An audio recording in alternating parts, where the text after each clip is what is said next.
अगर जिस समय अतिक्रमण हो रहा था उस समय क्यों नहीं रोका गया? कोई अतिक्रमण नहीं है। अगर गलियों का शहर बनारस और बनारस का हर एक गली तोड़ दिया जाए और नरेंद्र मोदी जी कहे अतिक्रमण के नाम पे तोड़ रहा है और उन लोगों को मुआवजा तक नहीं दे तो गलत है। बनारस में अगर एक भी घर को तोड़ा गया तो 10 गुना ज्यादा मुआवजा दिया गया और सारे लोग अगर एक छोटा सा घर टूटा तो जाके होटल 5 स्टार होटल खोले।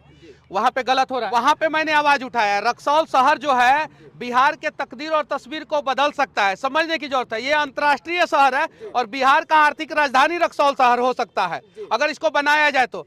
देखिए यहाँ पे 6 महीना पुल पहले बना है, देख सकते हैं। और आप अपने नेटवर्क पे दिखाइए, पुल जो है दांत चियार दिया है, हर जगह जो है खराब हो गया, हर जगह।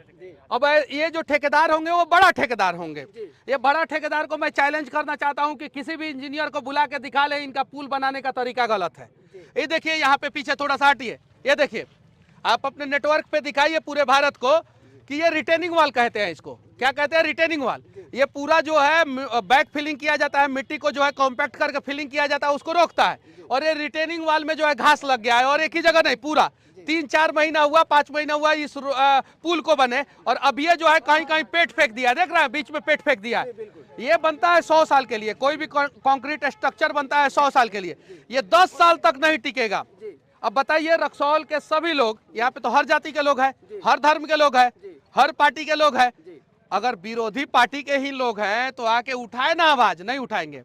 क्योंकि जब भ्रष्टाचार होता है ना तो हर किसी को बूंद बूंद बूंद बूंद ड्रॉप पिलाया जाता है। बस फर्क ये रहता है कि जो सत्ता पक्ष में रहते हैं उनको थोड़ा सा ज्यादा बूंद मिल जाता है, जो विपक्ष में रहते हैं उनको थोड़ा कम बूंद मिलता है। और अगर ये बात पे भरोसा नहीं है तो इरफान खान का एक फिल्म मदारी आया था, उस मदारी फिल्म को देखिएगा। इस भ्रष्टाचार का जो बूंद जो ड्रॉप जा रहा है ना, वो पक्ष और विपक्ष सबको जाता है और आवाज वही उठाते हैं जिससे जो है इस पे किसी का ध्यान ना जाए। अगर रक्सौल का सबसे बड़ा समस्या है तो दिखाए इसको। रक्सौल का सबसे बड़ा समस्या है रोड के बीच में ट्रांसफार्मर। विपक्ष वाले कहाँ मर गए हैं? काहे नहीं आवाज उठा रहे हैं? और विपक्ष वाले क्यों नहीं इस पुल का भ्रष्टाचार दिखा रहे हैं? घास उग गया है, नहीं दिखाएंगे। इसके लिए मनीष कश्यप खड़ा होगा। कोई भी पार्टी, किसी की भी सरकार हो, गलत तो गलत और उसके खिलाफ आवाज हम सभी को उठाना चाहिए। सही है कि नहीं है? मुझे अपने अपने हिसाब से लोग ढाल देता है। कुछ मुसलमान लोग कहता है कि मुस्लिम विरोधी है, जब शाहरुख खान को बोल देते हैं तब। ये ठेकेदार तो हिंदू हैं, बोल रहे हैं कि नहीं हम उनको? ये ठेकेदार हिंदू हैं, बोल रहे हैं कि नहीं? हम थोड़ी सो छोड़ दे रहे हैं। तो हिंदू हो या मुसलमान अगर गलत है तो उसके खिलाफ हम बोलेंगे। हम अल्लाह अकबर कहने के लिए तैयार है तो आप भी जय श्री राम कहने के लिए तैयार हो जाइए। तब जाके हम लोग जो है दोनों एक दूसरे को गले लगाएंगे और तब जाके बिहार आगे होगा। हम यादव जी हैं, हम भूमियार जी हैं, हम पंडित जी, हम पासवान जी है। पुलवा गिरेगा तो कौन जी का बच्चा मरेगा कोई गारंटी नहीं है। बस वो जी जो है वो गरीब होंगे, चाहे वो भूमियार का बच्चा गरीब होगा, चाहे ब्राह्मण का, चाहे पासवान जी का बच्चा गरीब होगा, चाहे यादव जी का बच्चा गरीब होगा। अगर पुल गिरेगा तो देखिए, ध्यान से देखिए, ये अब ये दांत चियार दिया है, देख लीजिए इधर सारा गड़बड़ बना है, सारा इस साइड जो है, इधर आ जाइए आप, इस साइड जो है देखिए सारा गड़बड़ बना है, देख सकते हैं ये सारा का सारा। तो ये सारी चीजों पे मैं आवाज उठाता हूं और इन सब चीजों पे आवाज नहीं उठाने के लिए मुझे जेल में डाल दिया जाता है। तो मैं जहां भी रहूंगा मैं अपने बिहार के लिए, अपने देश के लिए लड़ता रहूंगा। सर अभी आप एयरपोर्ट पे भी आए थे सर, लेकिन सोशल मीडिया में ऐसे खबर चल रहा है कि क्या मनीष जी एयरपोर्ट बनवा देंगे? हाँ। तो इस पे सर क्या कहिएगा? काहे नहीं एयरपोर्ट? सरकार नहीं बना रही है तो मनीष कश्यप कैसे बनवा देंगे सर? सरकार नहीं बना पा रही है तो मनीष कश्यप कैसे बना दे रहे हैं कि एयरपोर्ट का मुद्दा उठा रहे हैं मनीष कश्यप? ऐसे सोशल मीडिया पर चल रहा है सर। देखिए, उन लोगों का मकसद यही है कि सरकार नहीं बनवा रही है तो मनीषो कश्यप नहीं आवाज उठाए। सही है कि नहीं है? हम भाई अपने औकात के अनुसार आवाज उठाएंगे। राजा रामचंद्र जी का अश्वमेघ यज्ञ का घोड़ा निकला था और रामचंद्र जी को पूरा भरोसा था कि पूरा दुनिया से अश्वमेघ यज्ञ का घोड़ा वापस आ जाएगा, कोई इसे नहीं रोकेगा। चंपारण के लॉक उसने रोक दिया। वैसे ही कुछ लोगों को भरोसा है कि ये रक्सौल एयरपोर्ट नहीं बनेगा। मनीष कश्यप वादा करता है कि 5 साल के अंदर अंदर रक्सौल एयरपोर्ट बनेगा, अगर आप लोगों ने मुझे ताकत दिया तो। और उस एयरपोर्ट का नाम रहेगा लौह कुश अंतर्राष्ट्रीय हवाई अड्डा। एयरपोर्ट बनवा देंगे तो मनीष कश्यप, क्या लगता है आपको, क्या एयरपोर्ट यानी कि निश्चित रूप से जनता विश्वास करे कि मनीष कश्यप एयरपोर्ट बनवा देंगे? अगर आपने मेरा साथ दिया, मैं सिस्टम और सरकार में घुस गया जी। तो मैं वादा करता हूं कि 5 साल के बाद आप लोगों के बीच वोट मांगने तभी आऊंगा जब यहाँ पे चमचमाता हुआ अंतर्राष्ट्रीय हवाई अड्डा, जिसका नाम लौह कुश अंतर्राष्ट्रीय हवाई अड्डा हो जाएगा, और इस हवाई अड्डा पे जो है जी। प्लेन उतर जाएगा, तब जाके मैं रक्सौल में फिर दोबारा आऊंगा, नहीं तो नहीं आऊंगा। ऐसे में एक सवाल और हमारी जनता जानना चाहती है मनीष कश्यप जी, क्या आप राजनीति में तो आ रहे हैं, क्या एकदम तय कर लिया कि हाँ चुनाव लड़ना है तो लड़ना है? मनीष जी देखिए, इनके आंखों के सपनों को जिंदा करना है जी। और मैं करूंगा। इन लोगों को भरोसा है तो मेरा साथ दे, नहीं भरोसा है तो जो इनके आंखों के सपनों को जिंदा कर सकता है उसका साथ दे। ऐसे लोगों का साथ ना दे कि इनके आंखों का सपनों को मार दे। अभी एक सत्याग्रह शपथ क्रांति ट्रेन गया, उसमें भर भर के बिहार के लोग जो है बिहार से बाहर मजदूरी करने के लिए या किसी फैक्ट्री में काम करने के लिए या किसी दफ्तर में काम करने के लिए गए। प्रयास ऐसा किया जाए कि बाहर के लोगों को बिहार में रोजगार मिले, इस प्रकार से प्रयास किया जाए और पलायन रोका जाए। हर जाति के लोग सुन रहे हैं, बोलते होंगे मनीषवा बहुत अच्छा बात बोलता है, बोलता तो सही है लेकिन ससुरा हमरा जात का नहीं है। सही है कि नहीं है? ये चीज है, बोलते होंगे। अरे भाई, मैं अगर जिंदा करने का प्रयास कर रहा हूँ आंखों के सपनों को, तो उसमें हर जाति के बच्चों के आंखों का सपना जिंदा होगा। आप भरोसा कीजिए कि मेरा जात सिर्फ और सिर्फ बिहारी है, मेरा धर्म सिर्फ और सिर्फ हिंदुस्तानी है। बस मेरा जात क्या है? हिंदुस्तानी है। मेरा जात सिर्फ और सिर्फ बिहारी है और मेरा धर्म सिर्फ और सिर्फ हिंदुस्तानी है। ना मैं बिहारी से कम हूँ, ना मैं बिहारी से ज़्यादा हूँ, ना मैं हिंदुस्तानी से कम हूँ, ना मैं हिंदुस्तानी से ज़्यादा हूँ। भरोसा है तो भरोसा कीजिए, नहीं भरोसा है तो मनीष से ज़्यादा काबिल अगर कोई है तो उस पर भरोसा कीजिए, निकम्मे लोगों पे भरोसा मत तो कीजिए। क्या लगता है अगर आप राजनीति में आ जाते हैं तो जो समस्या आप मनीष जी बता रहे हैं, क्या उसमें सुधार हो जाएगा एकदम निश्चित रूप से? मैं जो भी घोषणा पत्र जारी करूँगा उसको स्टाम्प पेपर पे लिख के जारी करूँगा, स्टाम्प पेपर पे।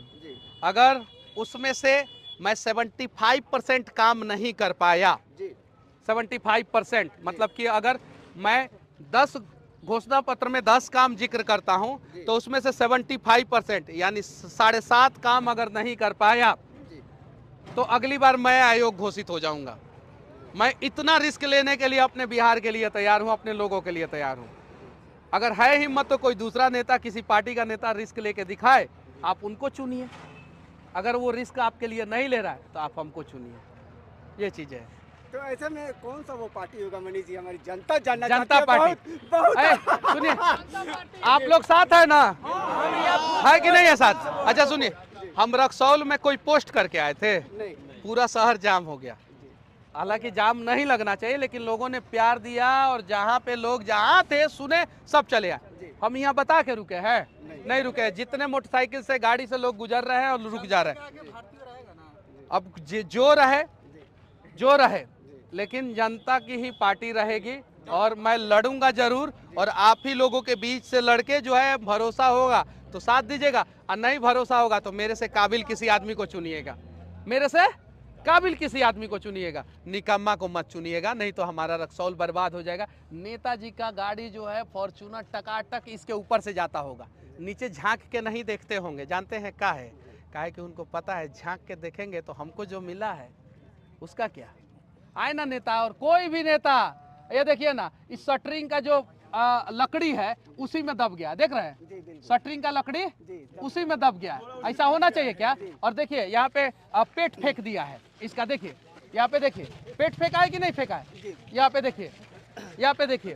तो ये सारी चीजें हैं, ऐसा नहीं होना चाहिए। और अलग अलग जगह पे देखिए रिटेनिंग वाल जो है, देखिए किसी भी पुल का सबसे मजबूत अगर स्तंभ होता है, इधर से दिखाइए, इधर से दिखाइए, इधर से, तो पहला अप्रोच रोड का रिटेनिंग वाल होता है। किसी भी फ्लाईओवर का अप्रोच रोड का रिटेनिंग वाल देखिए कितना बर्बाद हो गया।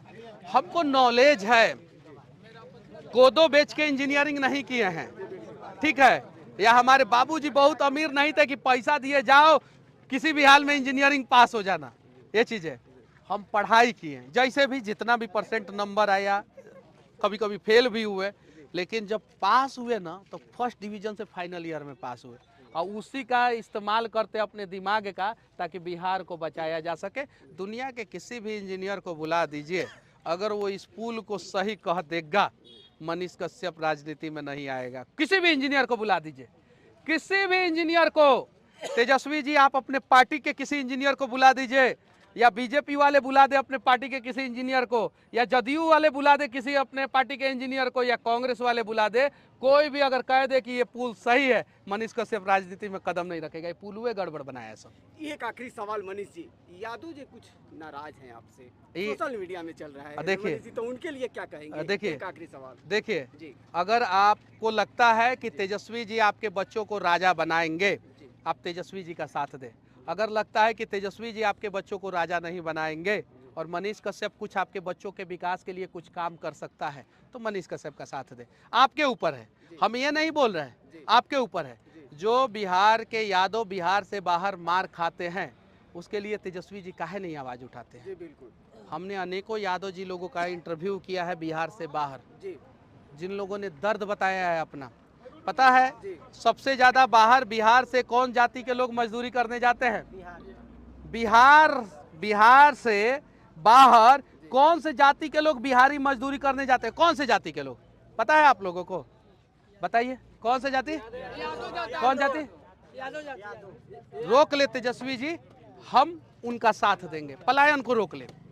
हम कह रहे हैं ना, हम इतना लोग हैं ना सामने, हम कह रहे हैं, हम अपना दिल बड़ा कर रहे हैं, पलायन को रोक ले।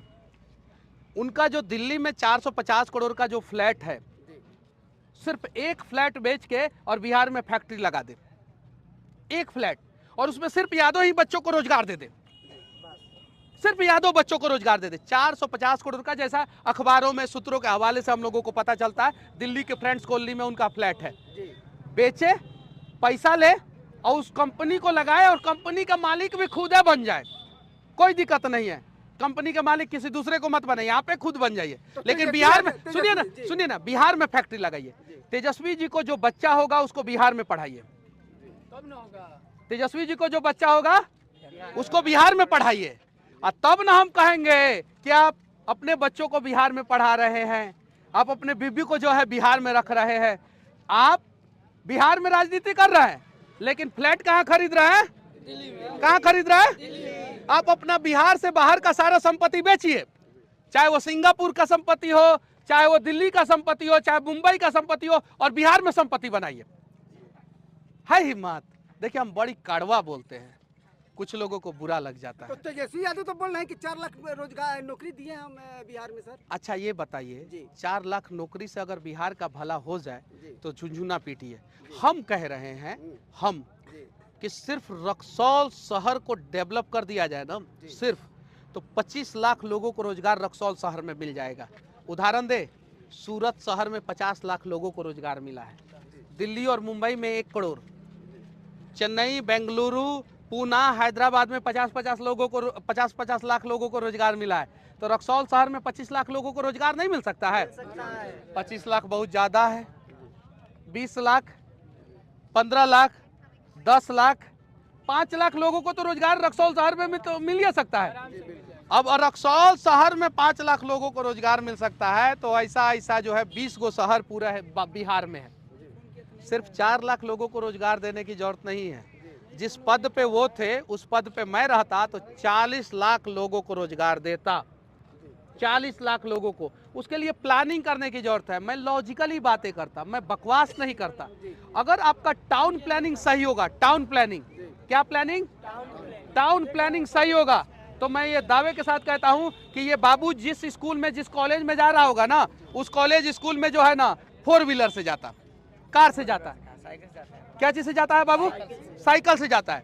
इसके पिताजी के पास 4 व्हीलर होता। ये चीज है। मैं इसके सपनों को जिंदा करने का प्रयास कर रहा हूँ। भरोसा है, साथ दीजिए। नहीं भरोसा है तो जो इस बच्चे के सपनों को जिंदा कर सके, साइकिल से इसको हवाई जहाज पे जो बैठा सके, उसका साथ दीजिए। मैंने कभी रोका नहीं है। हाँ, मुझे टॉर्चर किया जाता है, बीच में अनेकों तरीके का माइक ठूस दिया जाता है, उल्टे सीधे सवाल पूछे जाते हैं। मैं सारे सवालों का जवाब दे सकता हूँ और देता भी हूँ। विनती है कि जितना कड़वा सवाल आप लोग मेरे से पूछते हैं, उतना ही कड़वा सवाल आप लोग विधायक जी से, सांसद जी से, मुख्यमंत्री से, उप मुख्यमंत्री से, विपक्ष के नेता से पूछेंगे, उतना ही कड़वा सवाल। और जब उतना कड़वा सवाल पूछेंगे ना, तो मनीष कश्यप का कुछ हो या ना हो, नेता जरूर डर जाएंगे, और इतना डर जाएंगे कि वो भविष्य में जो है गड़बड़ी करने से पहले 10 बार सोचेंगे। और बिहार इकलौता राज्य है पूरे देश का जहाँ पे पुल के दीवार पे घास उग जाता है। क्या बात है, समझे ना? तो सुनिए, तो नेताजी लोग ऐसा व्यवस्था किए हैं कि भैंस लाइए और पुल का घास चरवाइए उससे, समझे? तो ये काम अब बिहार में नहीं होने देंगे, चलने दीजिए। जय हिंद।